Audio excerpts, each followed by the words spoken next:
Hey y'all, welcome to Readings of WoollyShire. I'm Natasha, this is Donuts, and these are the woolly ladies of WoollyShire. And I've got part of Britches behind me. Tonight we're going to read Frederick.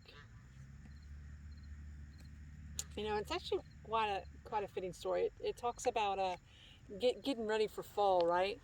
And in winter. And today it was so chilly. I had to we had quite a breeze. That this evening I had to put on my flannel.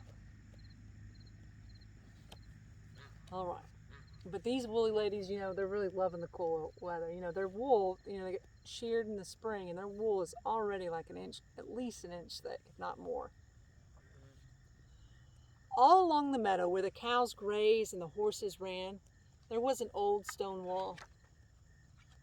In that wall, not far from the barn and the granary, a chatty family of field mice had their home. But the farmers had moved away, the barn was abandoned, and the granary stood empty. And since winter was not far off, the little mice began to gather corn and nuts and wheat and straw. They all worked day and night, all except Frederick.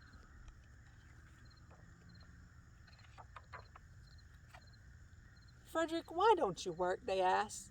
"I do work," said Frederick. I gave him a lot of attitude there. "I gather sun rays for the cold, dark winter days."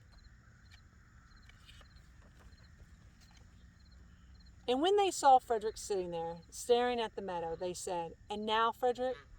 "I gather colors," answered Frederick simply, "for winter is gray."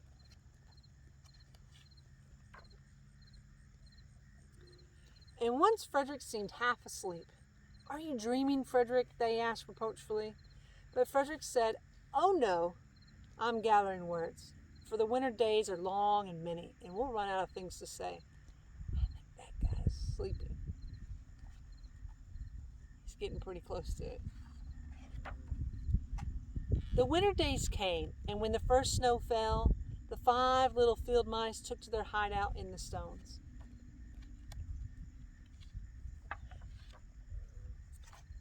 And in the beginning there was lots to eat, and the mice told stories of foolish foxes and silly cats. They were a happy family.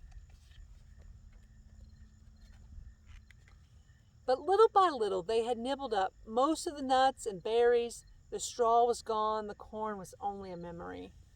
It was cold in the wall, and no one felt like chatting. And then they remembered what Frederick had said about sun rays and colors and words. "What about your supplies, Frederick?" they asked. "Yeah, Frederick."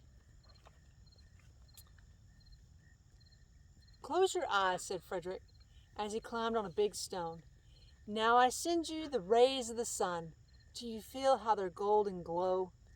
And as Frederick spoke of the sun, the 4 little mice began to feel warmer. Was it Frederick's voice? Was it magic?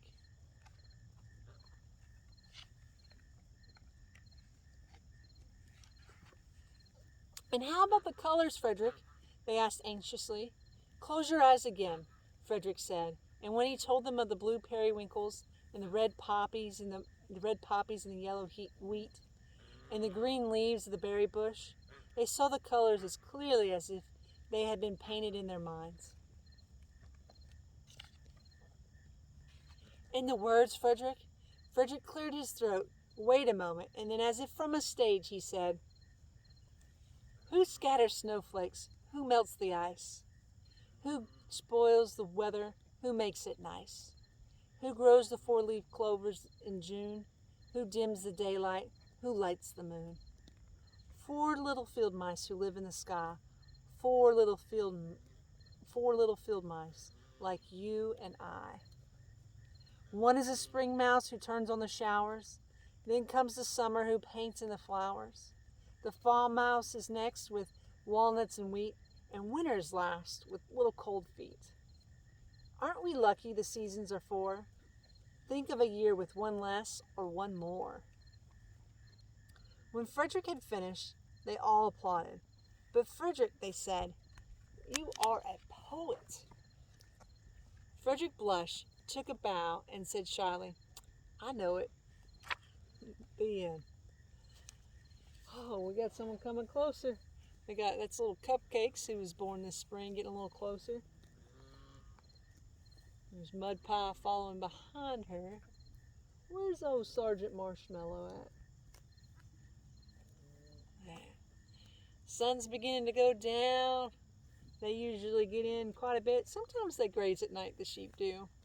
They especially love lounging in the barn in the evening.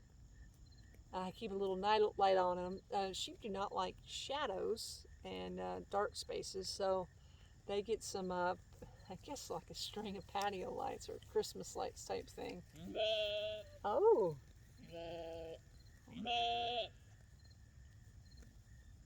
You guys got something to say? Oh, they did for all of a brief moment there.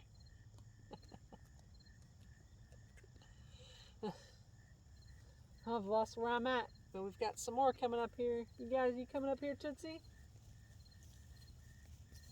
Oh yeah, Tootsie is not missing out on a back rub. We'll start with face rub. Oh, and here's Puddin' Pop.